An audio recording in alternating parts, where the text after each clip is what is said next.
My God, I hate trucks. Rising prices of goods and additional taxes on fuel. Nireklamo na kami noon na wala pang train na mataas na yung inflation. And here comes the train, napakabilis at napaka-fuel years inflation. Lawmakers are now mulling over suspending the tax reform law. Kung sa ating pag-aaral ay makita natin ito ay dapat isuspend, open naman tayo sa possibility niya. The government warns that it will do more harm than good. Kung ititigil naman natin ito at matitigil ang build, yung mga trabahong inaasahan, yung mga additional nakita sa mga negosyo na ma-generate ng build, maantala rin. But Malacanang says it's up to Congress to decide. House and Ways Committee Chairman Congressman Dakila Kua joins us live. And later from the Marvel Universe to Harry Potter's School of Hogwarts. A crossover you wouldn't want to miss. That's for today's In Focus.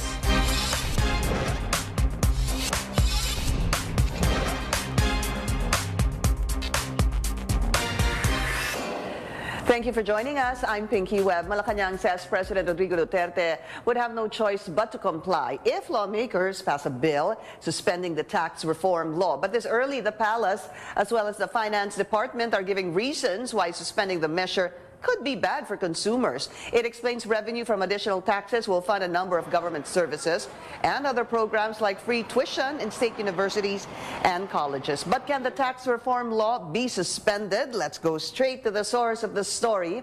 House Ways and Means Committee Chairman Congressman Dakila Kua. Congressman, welcome to the show. It's your first time. Morning, Pinky. Thank you for having me. Please call me Dax. I can't do that, sir. I have to call you Congressman. Congressman, have you reviewed the impact of the train law?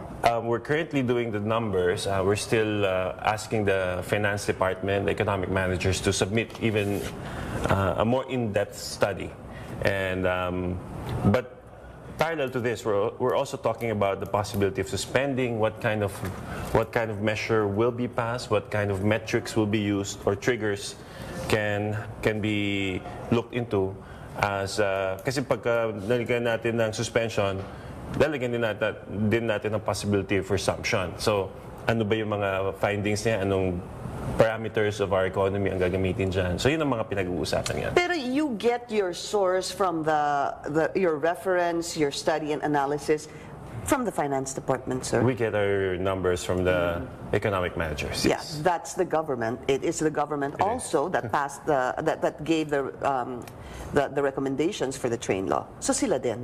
Sila, kasi sila ang Silang expert, nandyan po ang Philippine Statistics Authority na nagme-measure ng inflation. Sila rin naman naglabas ng 4.5%. So we just have to trust their numbers.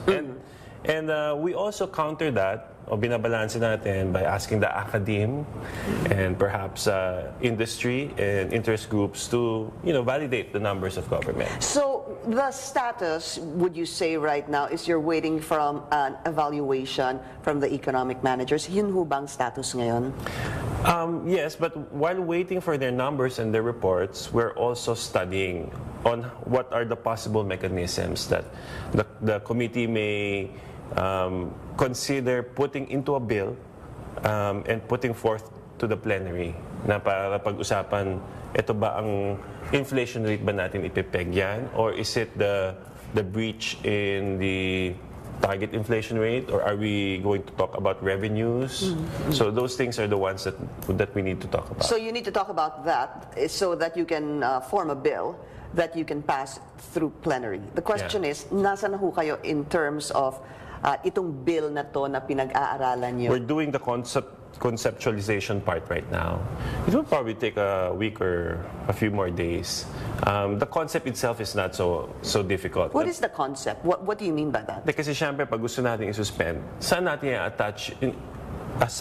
i-attach? Pwede naman kasi natin bigay blanket yung authority ng presidente na i-suspend.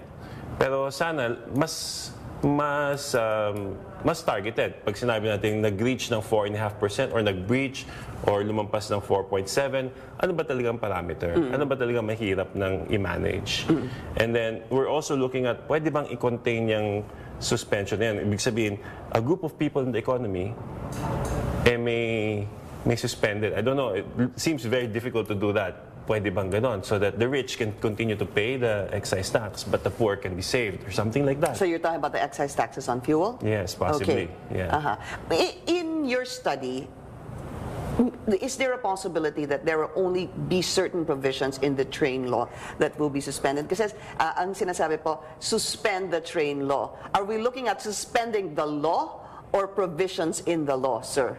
Ako, Pinky, hindi ko i-recommend na yung buong train law isususpend natin. Marami namang magandang benefits to eh. Yung mga less tax deductions na ating mga manggagawa. So pag binalik natin yung old law, mas malaki na naman yung tax deductions. Lalo silang mahihirapan. The train law, sabi ng ating economic managers, only account for 4.4% of that 4.5% inflation. So baka mamaya, sinuspend natin yung train law, yung baba ng presyo hindi ganun ka-significant kasi hindi naman yun ang major contributor to the increase in prices. Tapos wala pa silang deduction sa lumaki na naman yung tax deduction nila, lalo silang nahihirapan. Okay, pero to simplify it, sir, and I don't know if this is fair, but I guess it would be fair to consumers on how much their peso is right now. Let's listen to some of the reactions of consumers regarding grocery shopping and how much prices have actually increased.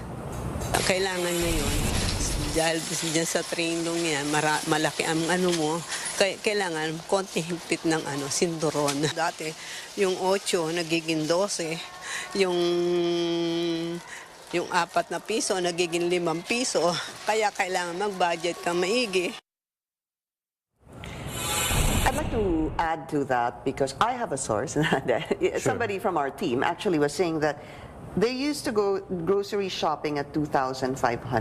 Now, for the same amount of grocery items, they are now spending 3,000 pesos.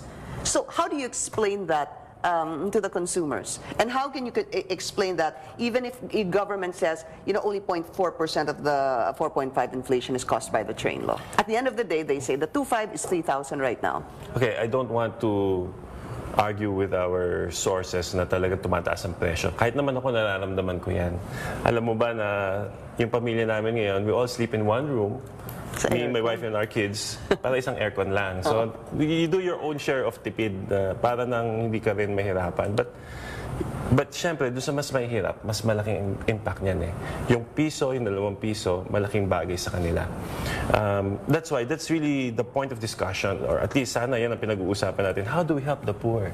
Kasi when we talk about suspending the train law, even the well-off families, yung mga may kaya, even yung mga bankero, bilyonaryo, makikinabang pagka bumaba yung presyo ng bilihin na makakapagtipid sa kanilang negosyo. So, it's really a socio-political discussion that we need to have. And yung 0.4% na yan, maliit sa mga taong may kaya, pero malaki dun sa mga taong walang-wala. That's why, yung kakambal kasi ng train law, meron yan nakalagay dyan na social benefits card. I know I've said this, but I cannot emphasize it enough. Yeah. Please, ating DSWD Secretary at Transport Secretary, bilisan naman po natin. So pag-usapan po natin yun because yan pong inaaray ng mga tao. There's a promise of a social protection provision or clause. Where is government, andito na ho tayo, nandiyan ang batas, ipinasa ninyo ang batas, both houses of Congress, pero meron pong pangako that there will be a social protection provision. Are people getting it? Well, dun sa marami kasing features yung social protection. Una dun sa unconditional cash transfer. 10 million families po yata ang covered. Nasa 1.5 or 2 million pa lang ang nag-roll out. So, late na po yan. Yung pong social benefits card natin, magbibigay sana ng diskwenta sa ating mga minimum wage earners so that when they go to work, this 10% discount ang transpo nila. 10% discount on medicine, rice assistance for those who are unemployed para may makain yung pamilya. Are they getting that? Wala pa pong IRR. So yun po ang kinukulit natin na sana bilisan na. Whose fault is that? I don't want to point fingers, but Who's responsible for that then? that's what I'm trying to say na when we were discussing this and when congressmen and senators, in fairness, were asking the government, what are you going to do if this happens? They said, we have a battery of social programs. Now, where are those programs? Kasi pinangako nyo yan sa amin na i-roll out natin sa taong bayan. I think it's good to really identify them again, Congressman. Doon sa conditional cash transfer, dapat 10 million po ang magbe-benefit, almost 2 million pa lang ang 10 million nakakatanggap. families. So that's, if there's 4 in a family, that's 40 million Right. Filipinos that benefit from that. Pero nasa 1 to 2 million if I'm not mistaken. Lagay na po natin sa 2 million yan. There are 8 million, sir, who are not getting what they're supposed to be getting and the prices have gone up. Yes. How unfair is that? It's very unfair. It's very unfair. That's why it's undefensible na kailangan talaga we should step up in doing this. But that's why naintindihan natin yung sinasabi ng ating yung sa video clip na kailangan belt tightening. Lalo na yung talagang walang kinikita. Lalo na silang nahihirapan. So yun talaga ang punot dulo nito. The solution is really roll out services, and hindi naman tayo kailangan malimit dun sa services mandated by train. Kung gusto natin dagdagan pa yung bigas na bibigay Right. natin, we can do that. Basket of goods, we give canned goods, whatever, noodles, kape, pwede naman natin i-roll out. Ang problema, let's start doing it now. Not next month, not 3 months from now. Let's do it now. So the conditional cash transfer, let's put it at 2 million, have benefited so far out of the 10 million. And then you talked about rice subsidy. Has that been rolled out? Hindi pa po. As per my report, not yet. Kasi wala Zero. pang IRR. Okay. At ano pa ho yung isa?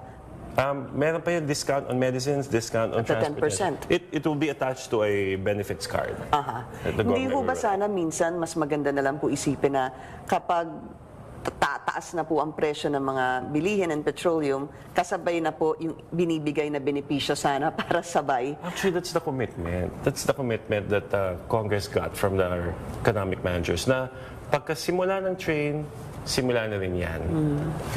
So yun po ang sinisingil natin yan.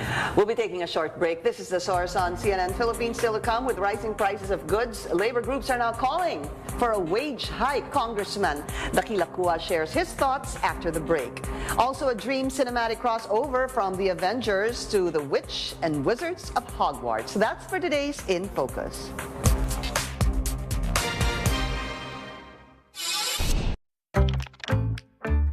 So you think popular travel websites Magbabayad po tayo, yes, we're live on Facebook. Magbabayad po tayo na extra. Mas lalo, tanggalin na po natin kahit na yung mayaman, hindi mayaman, mahirap.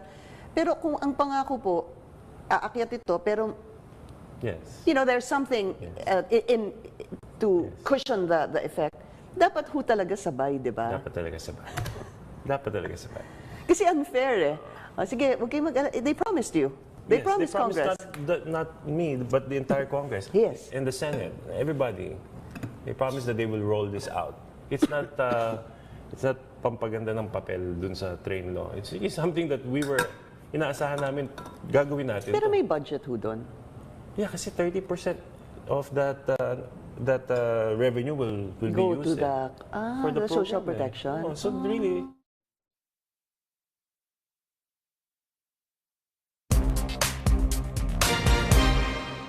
You're watching The Source on CNN Philippines. Our guest today, House Ways and Means Committee Chairman Congressman Dakila Kua. Sir, I was asking you during the break so that the viewers can hear. Baka naman sabihin nila walang budget dito, dun sa sinasabi nating social protection provision. Meron po. Kasi nung ating pinapasa yung GAA, tinignan natin na meron talaga dyan yung unconditional cash transfer. I think at an amount of 22 billion. So meron talaga. Kailangan lang bilisan nating i-distribute dun sa mga nangangailangan. So, what is your appeal to the economic managers who promised Congress that sana kasabay ng pagtaas ng presyo ng bilihin is a social protection provisions to the Filipino people? Well, my appeal is listen to the people. The people are clamoring. They want to suspend train. I am open to that. We can do that. Perhaps not the entire train, maybe just the petroleum, let's talk about that. Pero when we do that, tingin ko lang kasi hindi mamimit yung expectation natin na bababa ng husto yung mga presyo. Kawawa pa rin yung tao. Ang kailangan talaga yung pag-roll out ng serbisyo. And we don't need to suspend any law for that. We really need to roll out the services. But kung tatagalan nga nila yung pag-implement, we might as well just suspend the oil tax kung matatagalan yung pag-roll out. Is there a time frame you're looking at in the event, sir, that the social provisions are not rolled out? Naiisip niyo ho ba kung by June wala pa rin to or July, Congress will suspend certain provisions in the train law? I think by July, kasi we're going on recess, after tomorrow, I think. Today, yeah. Yeah, today's today is the your last plenary day. So pagkatapos nito, babalik kami ng SONA. Sa tingin ko, pag SONA hindi pa na-roll out to, galit na talaga ang taong bayan, we will have no choice. We will really need to address the concerns of the people. But can you clarify that kung hindi ito ma-roll out? Minsan ho kasi sasabihin, na-roll out naman ng 50%. Would you be happy with that? I mean, what kind of rollout or percentage of the rollout would you be happy with so as not to suspend the train law? It's not my power, Pink. It's the power of the people. If the people are happy, they're not clamoring, they think things are working out, they feel that government's helping them, then maybe there's no need. But if the people are unsatisfied, when people are going hungry, when government owes them some services, then yeah. Maybe. Do you think the train law was a mistake? No, I wouldn't say that. The train law is more than just that. It's socio-economic justice. Yeah. I keep saying that it's always the vision is clear with the benefit of hindsight. Pag tinignan mo patalikod, makikita mo talaga na malinaw. So at this point in time, perhaps we would say dapat walang ganito dapat walang oil or dapat konti lang yan Pero siguro kung next year bumaba na ang presyo ng crudo, the economy is booming, maybe we would say tama yung train law. So it really depends when and what we're looking with. And what the circumstances are.